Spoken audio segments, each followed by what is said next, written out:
মুসা আলাইহিস সালাম তার মা, মুসা আলাইহিস সালামের জন্মের পর তার মা বিপদে পড়ে গেলেন। ব্যাপার কি? ফেরাউন ঘোষণা দিল, আমার রাজ্যে কোনো ছেলে সন্তান রাখবো না, ছেলে সন্তান হবে তাকে মেরে ফেলা হবে। মেরে ফেলা হচ্ছে। মুসা আলাইহিস সালামের মা চিন্তিত হয়ে গেলেন, কি করি, কেমনে বাঁচাই আমার সন্তানকে। মুসা আলাইহিস সালামের মাকে আল্লাহ সুবহানাহু ওয়া তাআলা ওহী পাঠিয়ে দিলেন, তার কাছে কথা পাঠিয়ে দিলেন যে তোমার সন্তানকে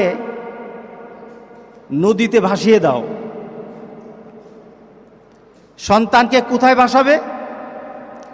সন্তানকে নদীতে ভাসিয়ে দাও। আপনার বিবেক, আপনার বুদ্ধি, আমাদের বুদ্ধি বলে কি যে বাচ্চাকে যদি আমরা নদীতে ফেলে দেই এই বাচ্চা বাঁচানো যাবে না, ঠিক না? কিন্তু বাঁচানোর মালিক কে? আল্লাহ বলেন আমি অর্ডার দিয়েছি, ফেলে দাও। মুসা আলাইহিস সালামের মা দেখলেন কুল কিনারা নাই, রাখলে মারা যাবে, ফেলে দিলেও মরবে, রাখলে কতল করা হবে, আর যদি ফেলে দেই নদীতে ভেসে মরবে। অনেক চিন্তা করে মুসা আলাইহিস সালামের মা নদীতে ভাসিয়ে দিলেন।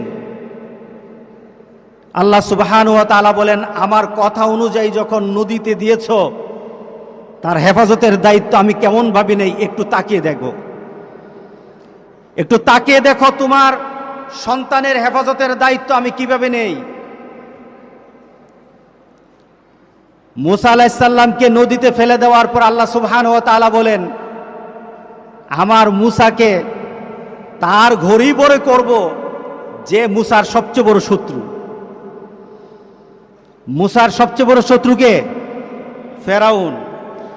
আল্লাহ সুবহানাহু ওয়া তাআলা মুসা আলাইহিস সালামকে কার ঘরে উঠালেন? হ্যাঁ, ফেরাউনের ঘরে উঠালেন।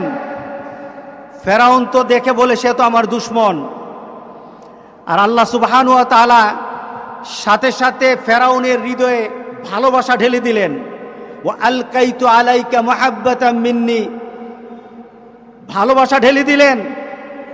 যে তার চরম শত্রু, যার জন্য এত মানুষকে, এত সন্তান, এত ছেলে বাচ্চাকে মারা হচ্ছে, সে কিন্তু ফেরাউনের সামনে।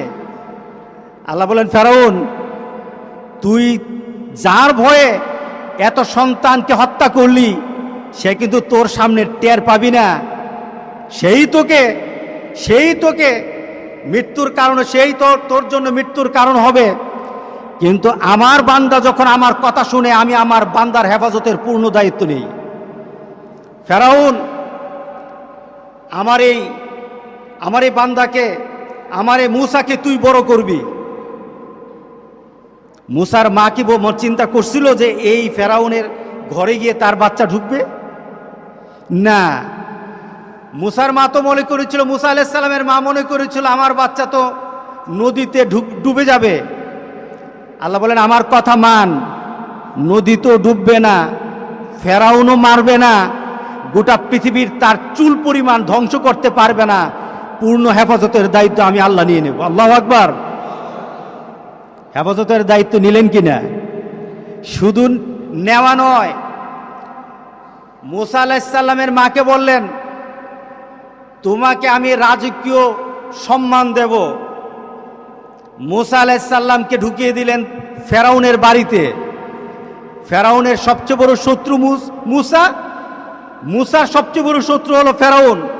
কিন্তু পরস্পর এখন একজন আরেকজনের ভালোবাসা নিয়ে একজন আরেকজনের কাছাকাছি। এবার বাচ্চাকে বললেন তুমি কিছু খাবা না। বাচ্চার জন্য তার মার এখানে আসার ব্যবস্থা করে দিন আল্লাহ সুবহানাহু ওয়া তাআলা।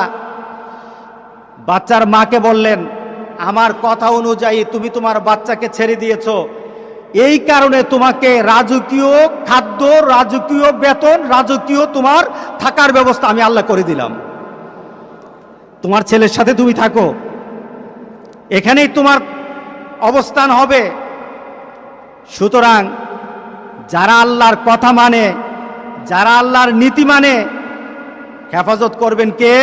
আল্লাহ সুবহানাহু ওয়া তাআলা।